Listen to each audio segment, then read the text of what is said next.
Mi nombre es Mateo Hernández, tengo 45 años y hoy voy a contarles la historia más dolorosa de mi vida. Una historia que cambió todo lo que creía sobre la fe, sobre Dios y sobre las personas en las que más confiaba. Todo comenzó cuando tenía apenas 22 años, en el año 2002, en los barrios marginales de Ciudad de México. Era un joven lleno de sueños, de fe genuina, que creía que podía cambiar el mundo con el Evangelio. Mi familia era humilde, mi padre era mecánico y mi madre trabajaba limpiando casas para mantenernos a mis 3 hermanos y a mí. Recuerdo perfectamente el día que llegué por primera vez a la iglesia Cristiana Nueva Esperanza. Era un pequeño local en la colonia Doctores, con apenas 50 sillas de plástico y un púlpito improvisado con cajas de madera. El pastor David Morales, un hombre de unos 55 años con barba gris y ojos penetrantes, predicaba con una pasión que jamás había visto. Esa primera noche, cuando hizo el llamado al altar, sentí como si Dios mismo me estuviera hablando. Lloré como un niño, entregué mi vida a Cristo. Y desde ese momento supe que mi destino estaba ligado a esa iglesia. El pastor David me acogió como a un hijo. Me decía: Mateo, veo algo especial en ti. Dios tiene planes grandes para tu vida. En los primeros meses me dediqué completamente al ministerio. Llegaba temprano para limpiar la iglesia, organizaba las sillas, ayudaba con el sonido. Visitaba a los enfermos. Mi entusiasmo era contagioso y rápidamente me convertí en la mano derecha del pastor David. Los hermanos me querían, los jóvenes me seguían, y las familias me invitaban a sus casas. Pero lo que más me marcó en esos primeros años fue ver cómo Dios realmente se movía en nuestras reuniones. Veíamos sanidades milagrosas, personas liberadas de adicciones, matrimonios restaurados. Recuerdo a doña Carmen, una mujer de 60 años que llegó en silla de ruedas y después de nuestras oraciones comenzó a caminar, o a Jorge, un joven de mi edad que llegó destruido por las drogas y en pocos meses se convirtió en uno de nuestros mejores evangelistas. La iglesia crecía rápidamente. En 2 años pasamos de 50 a 200 miembros. Tuvimos que mudarnos a un local más grande en la colonia Roma Norte.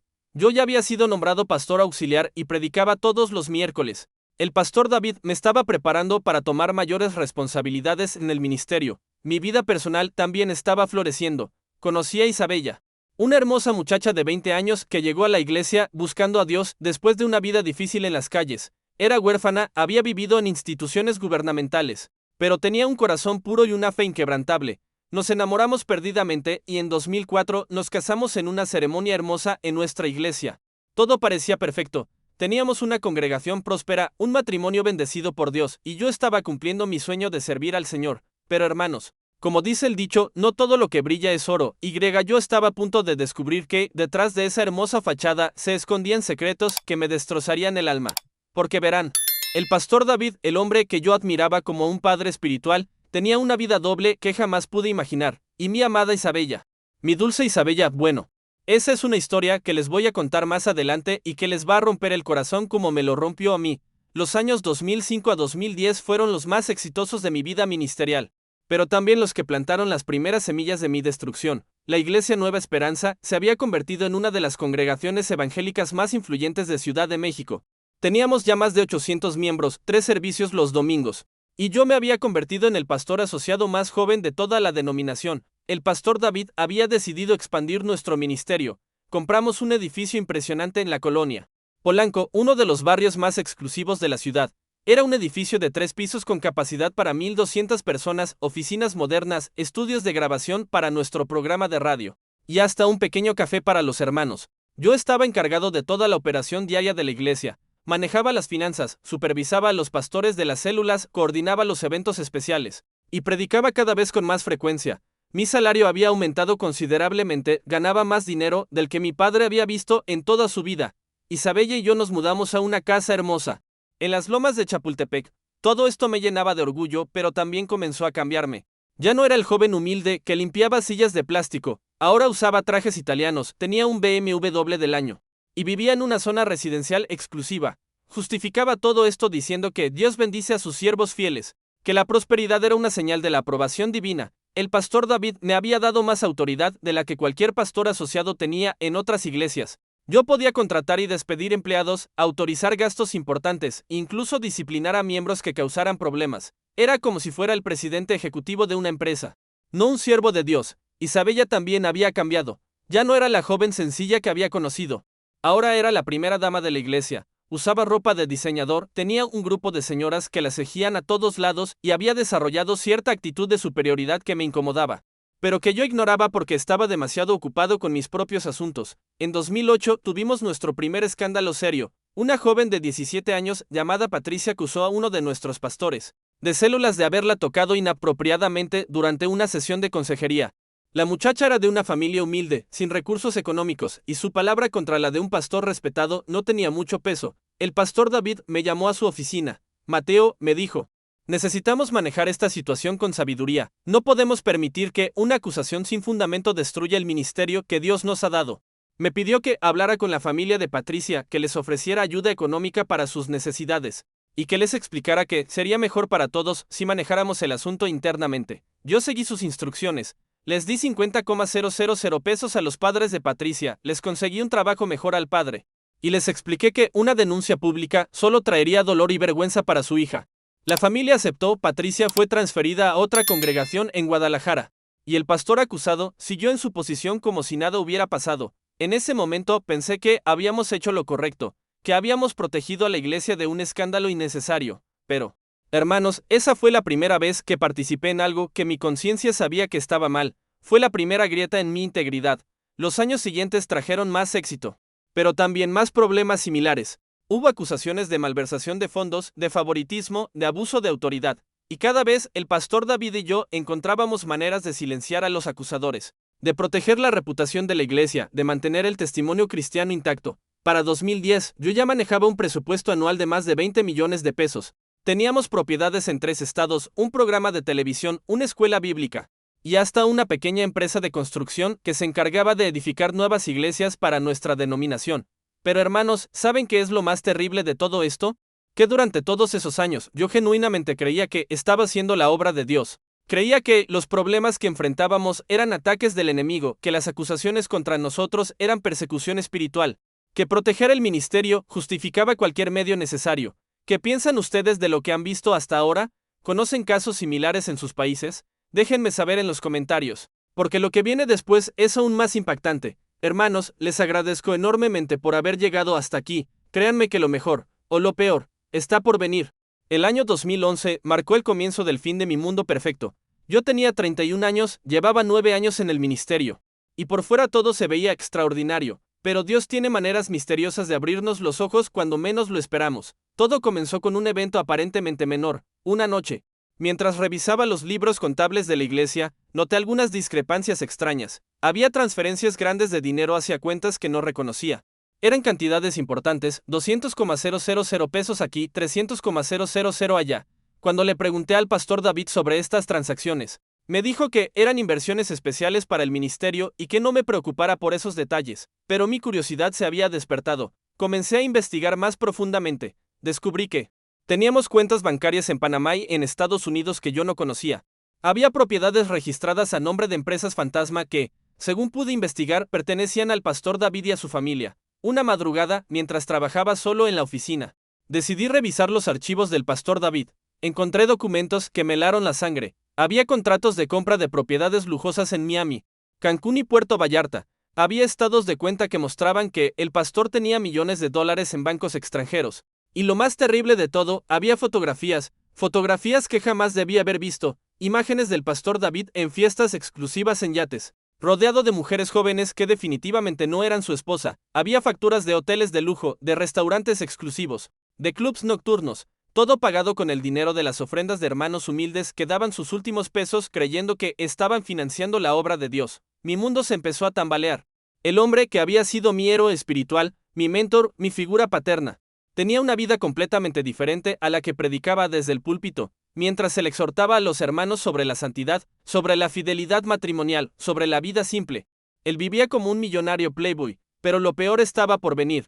Unas semanas después, mientras Isabella estaba de viaje visitando a su hermana en Monterrey, decidí revisar nuestras propias finanzas familiares. Quería asegurarme de que nosotros estuviéramos manejando el dinero de manera correcta, que no estuviéramos cayendo en los mismos errores que había descubierto en el pastor David.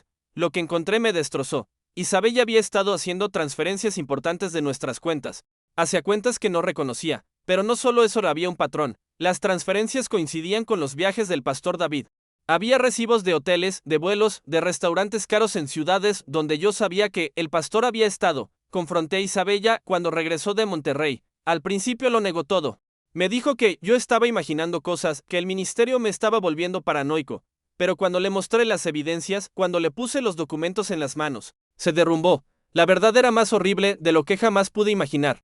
Isabella había estado teniendo una relación íntima con el pastor David por más de 3 años. No solo era una aventura sexual, ella estaba ayudándolo a lavar dinero, a ocultar activos, a mantener sus cuentas secretas. Mi esposa, la mujer que amaba con todo mi corazón, la mujer con la que había construido mis sueños, era cómplice de la corrupción más profunda. Mateo, me dijo entre lágrimas, tú no entiendes.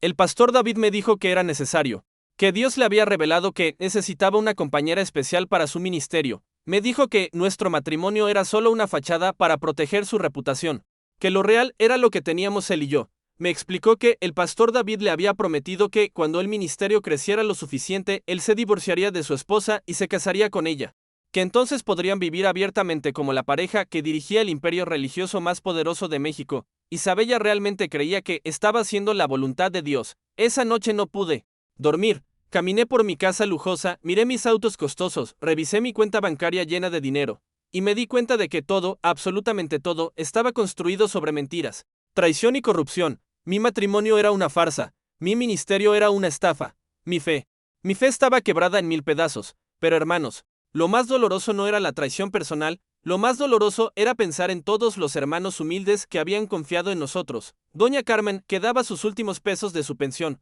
Jorge, que había dejado las drogas y trabajaba día y noche para ofrendar a la iglesia, las familias pobres que se sacrificaban para construir lo que ellos creían que era el reino de Dios. Todos habían sido engañados, todos habían sido robados, y yo había sido cómplice de todo. Los siguientes días fueron los más oscuros de mi vida. No podía predicar sabiendo lo que sabía, no podía mirar a los hermanos a los ojos sabiendo que los estábamos robando, no podía tocar a Isabella sabiendo que había estado en la cama de otro hombre por años. Decidí investigar más profundamente. Si iba a confrontar al pastor David, necesitaba tener toda la verdad. Lo que descubrí fue un sistema de corrupción tan elaborado y extenso que jamás pude haberlo imaginado. Primero descubrí que no éramos la única iglesia involucrada. El pastor David tenía una red de iglesias hermanas en toda América Latina. Había congregaciones en Colombia, en Venezuela, en Argentina, todas enviando dinero a cuentas centralizadas que él controlaba. Era como una franquicia religiosa multinacional. Cada iglesia operaba el mismo esquema. Pastores jóvenes y carismáticos eran reclutados, entrenados y enviados a establecer congregaciones en ciudades importantes. Se les prometía prosperidad, autoridad, reconocimiento una vez que las iglesias crecían. Parte de las ofrendas era enviada a la oficina central para financiar la expansión del reino. Pero lo más terrible era lo que pasaba con las mujeres jóvenes de las congregaciones. Descubrí que había un patrón sistemático. Muchachas de familias humildes, generalmente huérfanas o de hogares disfuncionales, eran identificadas y preparadas para servir en ministerios especiales, eran llevadas a cursos de liderazgo, a retiros espirituales, a programas de entrenamiento. Allí eran condicionadas psicológicamente para creer que servir a los líderes de manera especial era una llamada divina. Muchas terminaban como secretarias personales, como administradoras de las propiedades privadas de los pastores, o peor aún, como concubinas en esta red de corrupción disfrazada de ministerio cristiano. Petriche, la muchacha que había sido abusada años atrás, no había sido un caso aislado, era parte de un patrón. Había docenas de casos similares que habían sido silenciados con dinero, amenazas o manipulación espiritual. Las víctimas eran convencidas de que hablar sería dañar la obra de Dios, que su silencio era una prueba de su madurez espiritual. Encontré expedientes completos, nombres, fechas, cantidades de dinero pagadas para silenciar casos. Había fotos, videos, grabaciones de audio. El pastor David no solo era un estafador y un adúltero, era un depredador sexual sistemático que había abusado de su posición de autoridad espiritual para explotar a mujeres vulnerables durante más de una década. Lo más impactante fue descubrir que Isabella no había sido su primera víctima en nuestra iglesia. Antes de ella había habido otras 3 mujeres casadas que habían caído en sus manipulaciones. 2 de ellas habían terminado divorciándose cuando sus esposos descubrieron la verdad.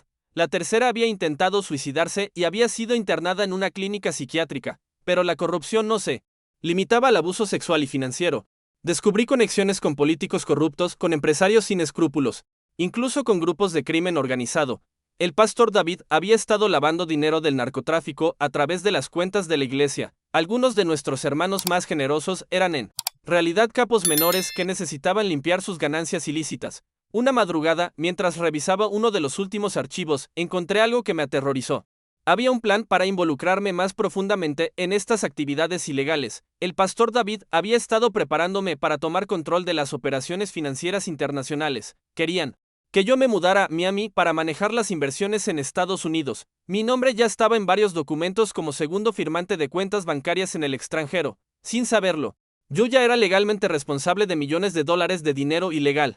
Si las autoridades descubrían todo, yo sería acusado de lavado de dinero, fraude y quién sabe qué otros delitos. Esa noche llamé a mi hermano menor, que trabajaba como contador público. Le pedí que revisara discretamente algunos documentos. Lo que me confirmó me terminó de hundir, según los papeles que él pudo analizar. Yo ya estaba implicado legalmente en al menos 15 transacciones financieras sospechosas. Mi firma había sido falsificada en varios documentos, pero eso sería difícil de probar. Me di cuenta de que había sido víctima de una manipulación perfecta. Durante años me habían estado preparando para ser el chivo expiatorio perfecto. El pastor David había creado una estructura donde, si todo se descubría, yo sería el principal responsable legal, mientras él podría huir con su fortuna a algún país sin tratado de extradición. Isabella no solo había sido su amante, había sido su espía dentro de mi matrimonio. Ella le reportaba cada conversación que teníamos, cada duda que yo expresaba, cada movimiento que yo hacía. Mi propio hogar había sido una estación de vigilancia para proteger el imperio criminal de este hombre. Esa madrugada, sentado en mi oficina rodeado de evidencias de la traición más profunda que había vivido, tomé la decisión más difícil de mi vida. Sabía que confrontar al pastor David directamente sería inútil, él tenía demasiado poder, demasiadas conexiones, demasiados recursos, pero tampoco podía seguir siendo cómplice de todo esto. Decidí que tenía que actuar, pero primero necesitaba protegerme legalmente y asegurarme de que la verdad saliera a la luz sin que me destruyeran en el proceso. Las 2 semanas siguientes fueron las más tensas de mi vida. Tenía que actuar como si nada hubiera pasado mientras preparaba mi estrategia. Cada domingo tenía que predicar, cada reunión tenía que sonreír. Cada vez que veía al pastor David tenía que fingir que todavía lo respetaba y lo admiraba. Isabella se había dado cuenta de que algo había cambiado en mí. Trataba de actuar normal, pero yo ya no podía ni tocarla. Le dije que estaba pasando por una crisis espiritual, que necesitaba tiempo para orar y buscar a Dios. Ella parecía nerviosa, pero no podía hacer mucho sin revelar sus propias actividades ocultas. Mi plan era simple pero arriesgado. Primero, hice copias de todos los documentos comprometedores que había encontrado. Los guardé en 3 lugares diferentes, una caja de seguridad en un banco, con mi hermano y con un abogado de confianza que había conocido en la universidad y que no tenía conexiones con el mundo religioso. Segundo, me puse en contacto con un periodista de investigación del periódico Reforma que había estado siguiendo casos de corrupción en organizaciones religiosas. Le expliqué la situación de manera general y le pregunté si estaría interesado en una historia de esta magnitud. Su respuesta fue inmediata: esto es exactamente lo que hemos estado buscando. Tercero, y lo más difícil, contacté a Patricia, la joven que había sido abusada años atrás. Había logrado conseguir su número de teléfono a través de unos contactos en Guadalajara.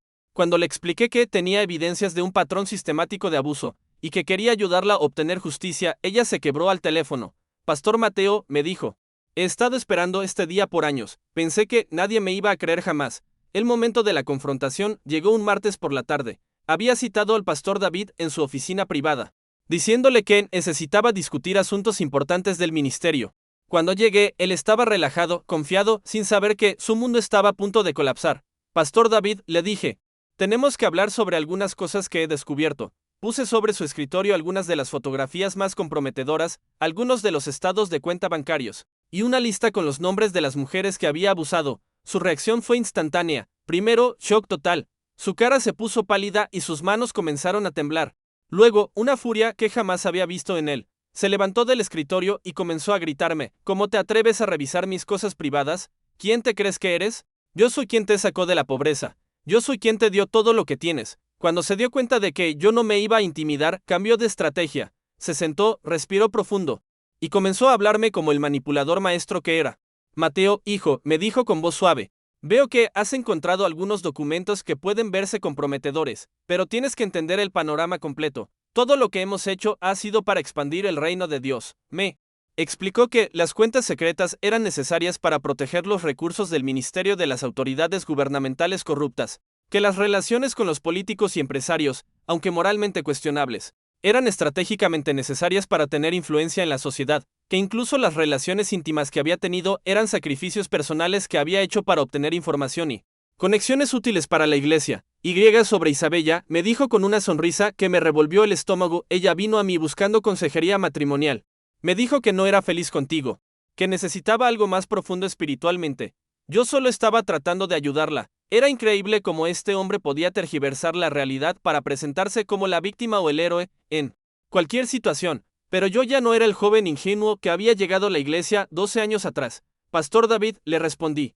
He hablado con Patricia. He hablado con las otras mujeres. He revisado los números. Sé exactamente lo que ha estado haciendo y por cuánto tiempo. Y sé que me estaba preparando para ser su chivo expiatorio cuando todo esto se descubriera. Su última carta fue la amenaza directa. Me dijo que si yo hablaba, él se aseguraría de destruir mi reputación completamente, que tenía contactos en el gobierno y en los medios que harían que me acusaran de todos los crímenes que él había cometido, que Isabella testificaría que yo había sido el cerebro detrás de toda la operación. Además, me dijo con voz helada, tienes que recordar que tu firma está en muchos de esos documentos. Si esto sale a la luz, tú vas a la cárcel junto conmigo, pero yo tengo recursos para huir del país. Tú no. Esa amenaza confirmó todo lo que había sospechado. Me levanté de la silla, lo miré directamente a los ojos. Y le dije, Pastor David, durante 12 años lo respeté como a un padre. Creí en usted, lo defendí, lo seguí ciegamente. Pero ya no soy el niño asustado que llegó aquí buscando a Dios. Usted ha destruido vidas, ha robado a los pobres, ha abusado de mujeres inocentes. Y ha convertido la casa de Dios en una cueva de ladrones. La diferencia entre usted y yo, le continué, es que yo todavía tengo conciencia. Y aunque esto me cueste la vida, voy a asegurarme de que la verdad salga a la luz y de que las víctimas obtengan justicia.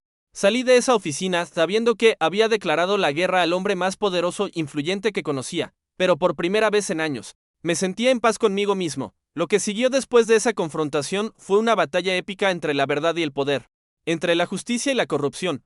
Una batalla que cambió mi vida para siempre y que me enseñó lo que realmente significa tener fe. El pastor David actuó rápidamente. A los 2 días de nuestra conversación, fui convocado a una reunión de emergencia de la junta directiva de la iglesia.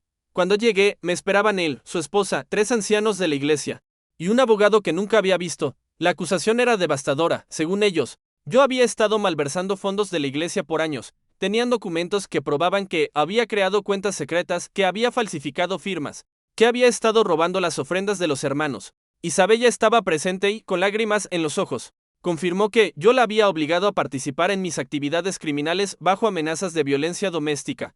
Era una obra maestra de manipulación y falsificación. Todos los crímenes que el pastor David había cometido ahora aparecían como míos. Todas las víctimas que él había silenciado ahora eran presentadas como cómplices que yo había corrompido. Era mi palabra contra la de un hombre que había tenido años para preparar esta contingencia. Esa misma noche recibí una llamada del periodista de Reforma. Mateo, me dijo, alguien filtró información sobre ti a varios medios. Mañana van a publicar que eres un pastor corrupto que robó millones de pesos. Necesitamos actuar ahora o esta historia se va a convertir en tú. Trabajamos toda la noche. El periodista había estado investigando por su cuenta desde nuestra primera conversación y había encontrado evidencias independientes que corroboraban mi versión. Había hablado con víctimas en Colombia y Argentina que confirmaban el patrón de abuso. Había rastreado las transacciones financieras internacionales. Había documentado las conexiones políticas corruptas del pastor David.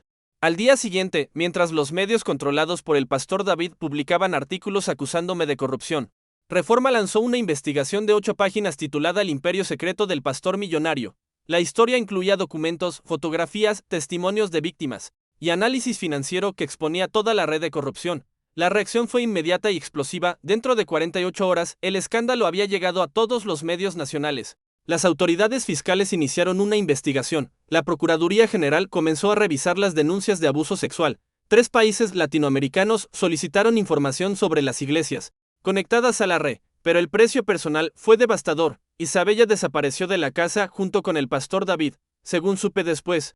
Habían huido a Panamá y de ahí a un país sin tratado de extradición.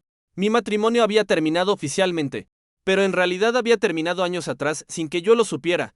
Los hermanos de la iglesia se dividieron. Algunos me apoyaron cuando entendieron la verdad. Otros, condicionados por años de manipulación, siguieron creyendo que yo era el villano de la historia. Perdí amistades de décadas. Familias que habían sido como familia para mí me dieron la espalda. Financieramente, lo perdí todo. Las autoridades congelaron todas las cuentas asociadas con la iglesia, incluyendo mis cuentas personales, mientras investigaban. Tuve que vender mi casa, mis autos, todo lo que tenía para pagar abogados y sobrevivir. Volví a vivir en un departamento pequeño en la colonia donde había crecido. Pero hermanos, ¿saben qué? Por primera vez en años, podía dormir en paz. Por primera vez en mucho tiempo podía mirarme al espejo sin sentir vergüenza. Había perdido todo, pero había recuperado mi integridad. Los siguientes meses fueron difíciles, pero también reveladores. Patricia y otras víctimas comenzaron a hablar públicamente. Sus testimonios eran desgarradores, pero también poderosos. Habían encontrado el valor para buscar justicia después de años de silencio. En 2012, las autoridades mexicanas emitieron órdenes de arresto internacional contra el pastor David. Aunque nunca ha sido extraditado, su red de iglesias colapsó completamente. Millones de pesos fueron recuperados y distribuidos entre las víctimas. Varias de las iglesias fueron convertidas en centros comunitarios para ayudar a familias necesitadas. Hoy, a los 45 años, mi vida es completamente diferente. Trabajo como consejero para víctimas de abuso religioso en una organización no gubernamental. Ayudo a personas que han pasado por experiencias similares a la mía.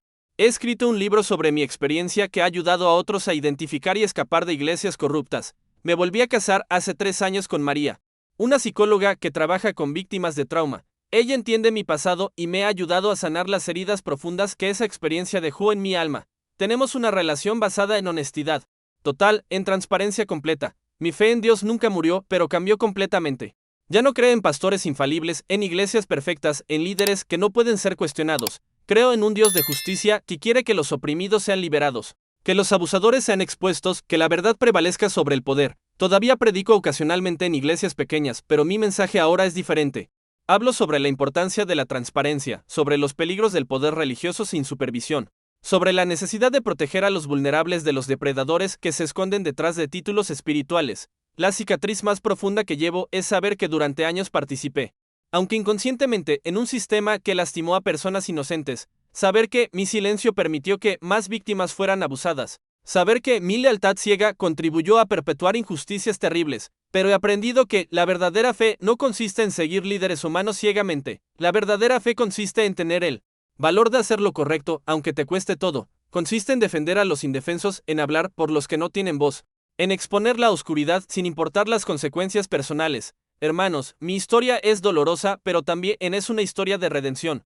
Es una historia que me enseñó que Dios está del lado de las víctimas, no de los victimarios, que la justicia puede tardar, pero siempre llega, que la verdad, aunque sea dolorosa, siempre es mejor que la mentira más cómoda. Y es una historia que espero sirva para que otros puedan identificar las señales de corrupción antes de que sea demasiado tarde.